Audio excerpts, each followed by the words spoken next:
ve Avrupa Entegrasyon Bakanı Sayın Oleg Tsulay'a aittir. Până lucrează?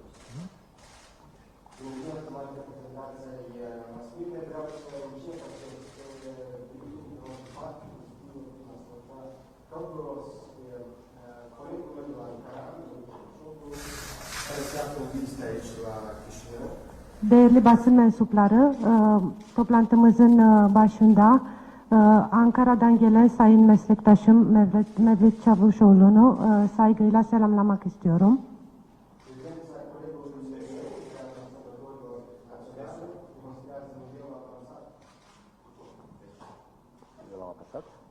Nivelul avansat și strategic al cooperării noastre bilaterale și vine să completeze dorința continuă comună a ambelor părți pentru aprofundarea dialogului diplomatic moldo-turc la nivel înalt. Kendisinin bugün burada bulunması aramızdaki ilişkilerin stratejik düzeyde olduğunu ve her iki tarafın işbirliğine açık olduğunun göstergesidir. De asemenea, noi astăzi am avut onoarea să coprezidăm eu alături de omologul meu a grupului comun pentru planificare strategică între Republica Moldova și Republica Turcia. Biz bugün Sayın Bakan'la birlikte Türkiye-Moldova 1. Ortak Stratejik Planlama Grubu toplantısına eş başkanlık yaptık. Acest grup a fost constituit urmare a declarației comune referitoare la instituirea Consiliului de Cooperare Strategică la nivel înalt între Republica Moldova și Republica Turcia, care a fost semnat în 2018 cu ocazia vizitei oficiale la Chișinău a președintelui Republicii Turcia Recep Tayyip Erdogan. Çalışma grubu toplantısı 2018 yılında Sayın Cumhurbaşkanı Erdoğan'ın Kişinev ziyaretin esnasında imzalanmış olan protokole istinaden çalışmaya başlamıştır. Deci, în termeni practici, practic, reuniunea de astăzi este o etapă preparatoare pentru cea de-a doua ședință a Consiliului de Cooperare Strategică la nivelul guvernelor celor două țări, care urmează, și noi am convenit acest lucru, urmează să aibă loc în 2021. Bu toplantıdan sonra 2021 yılında hükümetler arası çalışma grupları devam edecektir. Böyle kararlaştırdık. Am reușit să realizăm un schimb aprofundat de opinii referitoare la un șir de chestiuni de pe agenda bilaterală comună, relațiile care este una atotcuprinzătoare, cer scuze. Am abordat subiecte privind dialogul politic, relațiile comerciale, economice și investiționale, cooperarea în domeniul afacerilor consulare, problematica transnistreană, importante aspecte de securitate, precum și interacțiunea noastră în cadrul inițiativelor regionale și a organizațiilor internaționale. Sayın Bakan ile birlikte görüşme ajandamız oldukça yoğundu. Ülkelerimiz arasındaki ilişkiler, ticari, siyasi diyalog, Transdniester konusu. Diplomația economică rămâne a fi agenda principală în dialog cu partenerii turci, pentru care am evidențiat importanța acordată de Republica Moldova valorificării potențialului real al relațiilor economice și comerciale între țările noastre. Ekonomi diplomasisi öncelikli konularımız arasındadır. Çünkü biz buradaki ekonomik potansiyeli Türkiye'ye tanıtmak istiyoruz. Turcia fiind cel de-al 7-lea ca pondere partener comercial al țării noastre, dar și un important partener investițional în cele 7 zone economice libere, parti industriale din Republica Moldova. Türkiye, Moldova'nın 7. büyük ticari ortağıdır ve biz buradaki Türk yatırımlarının çoğalmasını istiyoruz. Un rezultat important al discuțiilor noastre, cu siguranță, este agrearea ședinței următoare a Comisiei Mixte Interguvernamentale de Cooperare Comercială Economică Moldo-Turcă, care este și principalul mecanism bilateral și un instrument eficient pentru aprofundarea relațiilor bilaterale. Acest lucru se va întâmpla atunci când situația epidemiologică va permite. Biz bu toplantı esnasında bir sonraki toplantı için gerekli zemini hazırladık. Aduc pe această cale inclusiv și aprecieri publice Guvernul Republicii Turcia și poporului turc pentru echipamentul medical acordat Sistemului Național de Sănătate și tehnica de calcul care a fost astăzi adusă aici în Republica Moldova și va fi oferită pentru sistemul educațional al Republicii Moldova. Aceste loturi de asistență au fost aduse astăzi dimineață și completează asistența anterior acordată Republicii Moldova, fiind distribuite, diseminate, repartizate în viitor apropiat instituțiilor beneficiare. Bu vesileyle Türkiye Cumhuriyeti'ne, Türk hükümetine ve Türk halkına bugün buraya getirilmiş olan sağlık yardımı ve eğitim malzemeleri için teşekkür etmek istiyoruz. Bu bize yapılan ilk yardım değildir ve biz bunu şükranla karşılıyoruz. I-am mulțumit bunului meu prieten inclusiv pentru toată asistența care a fost acordată în perioada complicată din martie legată de repatrierea cetățenilor Republicii Moldova care au fost blocați din cauza pandemiei în Turcia, în statele vecine. Turcia a fost printre primele țări care au reacționat la acest apel și cetățenii Republicii Moldova sunt recunoscători pentru acest suport. Mart ayında pandemi nedeniyle Türkiye'de ve komşu ülkelerde kalan Moldova vatandaşlarının ülkeye getirilmesi konusunda yapılan yardım için değerli dostuma teşekkür ettim. Vreau să remarc în această ordine de idei și asistența financiară și asistența tehnică acordată țării noastre prin intermediul Agenției Turcii pentru Cooperare și Coordonare, TICA, care pe parcursul ultimilor 25 de ani a alocat circa 40 de milioane de dolari SUA și a implementat alături de partenerii locali din Republica Moldova peste 400 de proiecte în diverse domenii socio-umanitare prioritare, precum ocrotirea sănătății, educația, protecția mediului. Yine bu vesileyle Türk İşbirliği ve Kalkınma Ajansı TİKA'nın Moldova'ya yapmış olduğu 400 milyon ABD doları civarındaki yatırımı için teşekkür etmek istiyorum. Bu yardımlar eğitim ve sağlık alanlarına yapıldı ve biz buna müteşekkiriz. Cu siguranță, cu un alt reper important al vizitei în Republica Moldova, ministrul Mevlut Cavusoglu, îl constituie și participarea la ceremonia oficială de inaugurare a Consulatului General al Turciei la Comrat. Deschiderea unei reprezentanțe consulare turce în sudul țării este în deplină concordanță cu evoluția constantă ascendentă a relațiilor bilaterale, care în ultimii ani au obținut valențe strategice. Yine bu ziyaret kapsamında Sayın Bakan Çavuşoğlu, Komrat'ta açılacak olan Başkonsolosluğu açılış törenine katılacaklar. Ülkemizin güneyinde açılacak olan bu başkonsolosluk, Türkiye ve Moldova arasındaki ilişkilerin giderek arttığının yine bir göstergesidir. Noi suntem convinși că deschiderea acestui consulat cu siguranță va contribui semnificativ la stimularea colaborării regionale, a cooperării economice și a dialogului intercultural. Bu bölgede açılacak olan başkonsolosluk ülkelerimiz arasındaki ekonomik, ticari ve kültürel ilişkilerin yoğunlaşmasına vesile olacaktır. Și la final am convenit să continuăm discuțiile bilaterale în cadrul formatelor existente care sunt orientate spre rezultate tangibile în beneficiul țărilor și a cetățenilor ambelor state. Yaptığımız görüşmelerde her iki ülkeye faydalı olacak konularda işbirliğimizin devam etmesine karar verdik. Mulțumesc, Mevlut. Vă mulțumesc pentru atenție. Teşekkür ederim Sayın Mevlut Çavuşoğlu. Dikkatiniz için hepinize teşekkür ediyorum. Vă mulțumim foarte mult, domnule ministru. În acest context, cuvântul se oferă ministrului Afacerilor Externe al Republicii Sayın Turce, Bakanımız domnul size Mevlut teşekkür Çavuşoğlu. ediyoruz. Şimdi sözü Türkiye Cumhuriyeti Dışişleri Bakanı Sayın Mevlut Çavuşoğlu'na. Çok teşekkür ediyorum sevgili dostum Oleg. Değerli basın mensupları, Türkiye-Moldova Ortak Stratejik Planlama Grubu'nun ilk toplantısı ve Komrat Başkonsolosluğumuzun açılışı vesilesiyle Moldova'da bulunmaktan büyük bir mutluluk duyuyorum. Yarın Moldova'nın bağımsızlık günü. Moldova halkına ve Moldova hükümetine tebriklerimi iletiyorum. Îți mulțumesc, dragul meu prieten Oleg. Vizita mea în Republica Moldova are ca motiv prima reuniune a grupului comun de planificare strategică Moldova-Turcia, precum și inaugurarea noului consulat general al Turciei la Comrat. Dar să nu uităm că mâine este ziua independenței în Republica Moldova și doresc să vă felicit pe toți și să felicit poporul moldovean cu această ocazie. Sayın Cumhurbaşkanımız Erdoğan, 2018 yılı Moldova ziyareti vesilesiyle ilan ettiğiniz gibi Moldova bizim Türkiye'nin stratejik ortağıdır. Ve bugün dostum Oleg'le, çalışma arkadaşlarımızla beraber eş başkanlığını üstlendiğimiz Ortak Stratejik Planlama Grubu'nun ilk toplantısını gerçekleştirdik.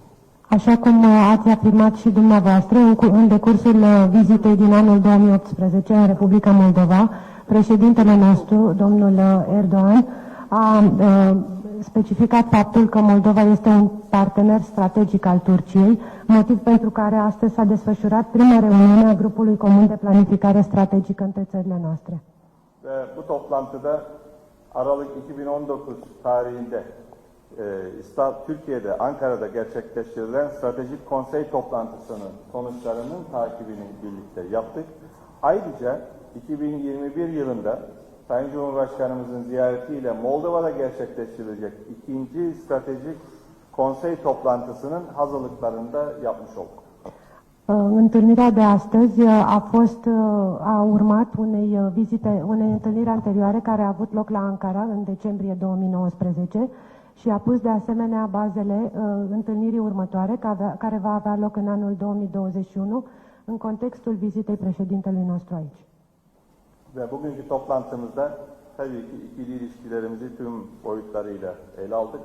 Bundan sonra farklı alanlarda ilişkilerimizi ve işbirliğimizi nasıl geliştirebileceğimizi de arkadaşlarımızla beraber çalıştık. În cadrul discuțiilor de astăzi am analizat toate aspectele relațiilor noastre bilaterale și am căutat să ne punem de acord asupra agendei noastre viitoare. Ticaret hacmimizde 2019 yılında bir önceki yıla göre ciddi artış oldu. %24 civarında. Ama bu sene pandemi sebebiyle tabii ki bir düşüş var. Ama pandemiye rağmen ticaretimizin çok fazla düşmediğini de görüyoruz. Esasen bu iki ülke arasındaki potansiyelin bir göstergesi. Volumul schimburilor comerciale între țările noastre a crescut în anul 2019 cu 24%. Anul acesta, datorită pandemiei, a fost o scădere, dar totuși nu atât de mare pe cât ne așteptam, iar acest lucru indică încă o dată potențialul relațiilor economice dintre țările noastre. Ve değişik sektörlerde ticaretimizi ve yatırımları arttırarak hem ticaret hacmimizi daha yükseklere çıkaracağız hem de daha dengeli hale getireceğiz. Tarım sektörü başta olmak üzere birçok alanda, turizm dahil, neler yapabileceğimizde görüşme fırsatımız oldu. Am avut ocazia să discut cu colegul meu despre posibilitatea dezvoltării relațiilor economice, comerciale, despre agricultură și turism și despre modalitatea de încercare de a echilibra balanța schimburilor comerciale între țările noastre. Elbette daha önce imzaladığımız ve yürürlüğe giren serbest ticaret anlaşmasına da bugüne kadar dahil etmediğimiz sektörleri de dahil etme konusunda arkadaşlarımız çalışmaya devam edecek. Colegii noștri vor încerca să pună în aplicare în continuare acordul privind schimburile comerciale libere între țările noastre. Ve özellikle Moldovalı turistlerin birinci tercih olarak Türkiye'ye gelmeleri ya da Türkiye'nin birinci tercihi olması turizmde bizi mutlu ediyor. Faptul că cetățenii moldoveni preferă Turcia ca primă destinație de vacanță nu poate decât să ne bucure. Covid döneminde de gerçek dost olduğumuzu gösterdik. Dayanışmamızı ortaya koyduk. Elbette hem Sağlık Bakanlığımız, hem TİKA'mız, hem de Türk Kızılayı Moldova'ya tıbbi yardımlarını ulaştırdı. Bugün sembolik de olsa ben de beraberinde biraz tıbbi yardım getirdim. Esasen bu Moldova'ya olan desteğimizin bir göstergesi. Ama bugün açıkça söylemek isterim ki bundan sonraki süreçte de dost ve stratejik ortak Moldova'nın daha fazla tıbbi malzeme yardımına ya da desteğe, her türlü herhangi bir desteğe ihtiyacı olursa Türkiye olarak bu desteği vermeye devam edeceğiz. În perioada pandemiei am încercat să îi arătăm Moldovei că suntem un prieten adevărat. Ministerele Sănătății din țările noastre, Agenția Turcă de Cooperare, precum și Semiluna Roșie, au acordat cu diverse ocazii sprijin medical necesar pentru sistemul sănătății din Republica Moldova. Eu astăzi am adus materiale sanitare ca un simbol al continuării acestui sprijin, pe care nu vom ezita să vi-l oferim ori de câte ori veți avea nevoie. Bugün ayrıca Moldova'da uzaktan eğitim ya da dijital eğitime destek vermek amacıyla sembolik de olsa öğretmenlere laptop, öğrencilere de bir miktar tablet getirdik. Bu desteğimizi de yine arttırarak devam ettireceğiz. Am adus de asemenea astăzi materiale electronice necesare desfășurării învățământului online sau de la distanță, laptopuri pentru cadrele didactice și tablete pentru elevi. Vom continua să vă oferim acest sprijin și în continuare. Ve pandemi döneminde 139 vatandaşımızı Moldova'dan tahliye ettik. Bu konuda verdikleri destek için Moldova hükümetine çok teşekkür ediyorum. Ayrıca Moldova'da çok başarılı bir şekilde 352 vatandaşını Türkiye'den tahliye etti. Biz de elimizden gelen desteği verdik. Bu başarılı tahliye operasyonları için Moldova hükümetini tebrik ediyorum, Dışişleri Bakanlığı'nı. Biz de dünyadan 130 ülkeden 95 binden fazla vatandaşımızı bu süreçte ülkemize tahliye ettik. În perioada pandemiei am reușit să repatriem cu succes 192 de cetățeni turci din Republica Moldova. La fel, 352 de cetățeni moldoveni au fost repatriați din Turcia către țara lor. În toată această perioadă a pandemiei, Turcia a reușit să își readucă acasă cetățenii din peste 130 de țări, în jur de 95.000 de cetățeni. Bugün bazı konsolosluk konularını, ayrıca güvenlikle ilgili bazı konuları da ele aldık. Özellikle FETÖ'nün buradaki mevcudiyetinin sadece bize değil, Moldovalı dostlarımıza da nasıl bir tehdit oluşturabileceği konusunda bilgilerimizi ve tespitlerimizi paylaşma imkanım oldu. Am discutat pe lângă chestiunile consulare și teme privind securitatea. Am subliniat faptul că FETÖ reprezintă o amenințare și pentru această țară și am încercat să îi atrag atenția colegului meu asupra acestui aspect.